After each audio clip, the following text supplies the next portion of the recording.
Bruce Toussaint. Nikos, votre invité a été le fiancé de Bridget Jones, le roi George VI. Il a été décoré par la reine d'Angleterre et oscarisé par Hollywood. Mon cher Bruce, ce matin, je reçois un acteur britannique. Il est devenu star mondial l'année dernière après avoir décroché un Oscar pour le discours d'un roi, souvenez-vous. Les Anglaises en sont littéralement folles et depuis sa participation dans les différents volets de Bridget Jones, il fait partie du paysage cinématographique outre-Manche. Il s'agit bien sûr de Colin Firth. Il revient cette fois en espion de Sa Majesté dans un film intitulé La Taupe, un film d'espionnage adapté du roman de John le Carré, un film européen.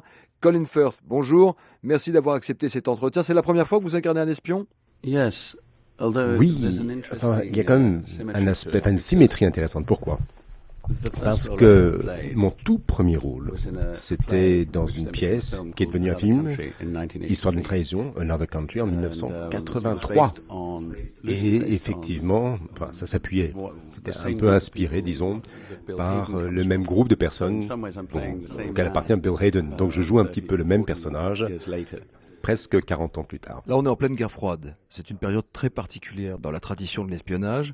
Et on se rend compte que le service d'espionnage britannique était très actif à cette époque-là. Ah bah oui, et le service est toujours très actif parce que, alors, il y avait la menace perçue du monde soviétique qui n'existe pas, mais il y a bien d'autres choses qui nous effraient. La paranoïa se porte très bien, et donc le renseignement, le contre-espionnage, tout ça est extrêmement actif. Qu'il s'agisse d'ailleurs d'une perception de menaces venant du monde extrémistes musulmans ou d'autres menaces venant d'extrémistes dans notre propre société, par exemple, on a toujours peur de notre propre ombre et c'est dans une large mesure ce que fait un peu notre service du renseignement, se battre contre les ombres. On parle d'un film d'espionnage ce matin sur Europe 1 avec Colin Firth. Alors, pendant le film, on se demande qui est la taupe, qui est-ce qui balance. On vous soupçonne tous. Alors, comment est-ce qu'on joue cette ambiguïté ? Quelle est la technique dramatique quand on est appelé à jouer ce genre de personnage et qu'on est tout le temps sur le fil du rasoir ? Vous savez, c'est justement ce qui est le plus difficile à faire. Mais pas simplement pour les acteurs, pour tout le monde. Le réalisateur, le scénariste, tout le monde doit faire très attention à cela. Vous savez, le gros avantage, c'est que tous les personnages ont une double vie. Tout le monde, d'ailleurs, dans la vie, on a quelque chose à cacher. Et ces gens ne peuvent pas avoir des vies entièrement épanouies. Pourquoi ? Parce qu'ils ne peuvent pas partager leur vie personnelle avec leur conjoint. Et donc, ils vivent dans un monde de camaraderie avec leurs collègues, avec qui ils partagent les dangers. Mais quand on se rend compte que parmi eux, il y a un traître, alors tout d'un coup, toute la confiance qu'on a construite pendant des années s'effondre. Il y a une énorme solitude quand on est espion, finalement. Exactement. Et c'est d'ailleurs le thème du film. C'est-à-dire qu'il y avait l'aspect thriller, c'est vrai, et évidemment toute cette intrigue, mais le thème, c'est la solitude. On a appris cette semaine, Colin Firth, que le film dans lequel vous jouez, La Taupe, puisqu'on en parle ce matin sur Europe 1, est nommé pour les Oscars. Vous-même, vous avez été distingué par l'Académie des Oscars l'année dernière, dans votre rôle magistral dans le discours d'un roi. Est-ce que ça change franchement quelque chose dans une carrière ? Je ne sais pas encore comment l'Oscar va changer les choses, parce que bien entendu, on peut se tromper à chaque étape de sa carrière. Alors oui, évidemment, on s'intéresse davantage à moi, c'est vrai. Mais en même temps, pour concrétiser ces possibilités, il faut faire quand même très attention. Il y a des marges d'erreur, tout est possible encore et tout peut changer la vie, mais on peut très bien revenir à la case départ et devoir tout recommencer. Donc, je ne sais pas encore ce que les Oscars vont m'apporter. Il faudrait que je lise ma biographie au bout de 100 ans pour voir exactement ce qu'ont été les changements. Vous restez très lucide sur votre carrière. Ça veut dire que c'est la sagesse qui vous motive ? Je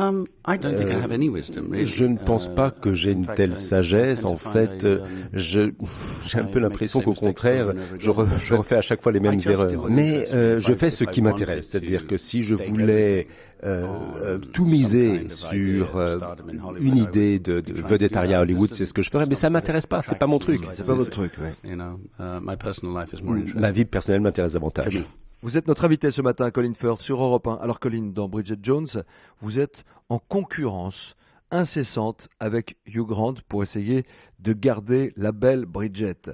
Franchement, pourquoi vous lui cassez pas la gueule une fois pour toutes à Hugh Grant? C'est vrai, il y a la tentation, mais ce serait trop facile. Ce serait trop facile.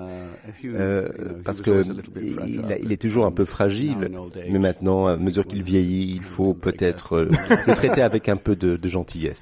La dernière fois qu'on s'est battu, il a fallu qu'on le mette qu'on amène avec lui son ostéopathe sur le plateau, donc là, il faudra être très très prudent. Dans la 3e édition de Bridget Jones, qu'est-ce qui va se passer finalement? Vous allez être enfin heureux avec Bridget? Non, je ne peux pas vous révéler cela.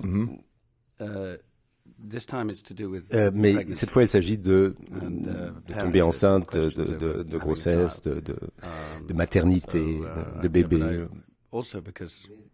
Mais également, bon, on est encore en train de l'écrire, donc je ne peux pas vous en dire beaucoup plus. Vous participez à l'écriture? Oui, enfin, c'est-à-dire qu'on fait des propositions qui ont été bien accueillies. Il y a un film qui fait un malheur aujourd'hui en France, qui s'appelle Intouchable, un film avec 2 grands comédiens, où l'on parle de handicap, et votre nom a été évoqué, notamment Colin Firth, pour le remake américain. Est-ce qu'on vous en a parlé? On en a parlé, je ne sais pas si on m'a vraiment sollicité en tant que tel, mais j'ai vu le film, adoré.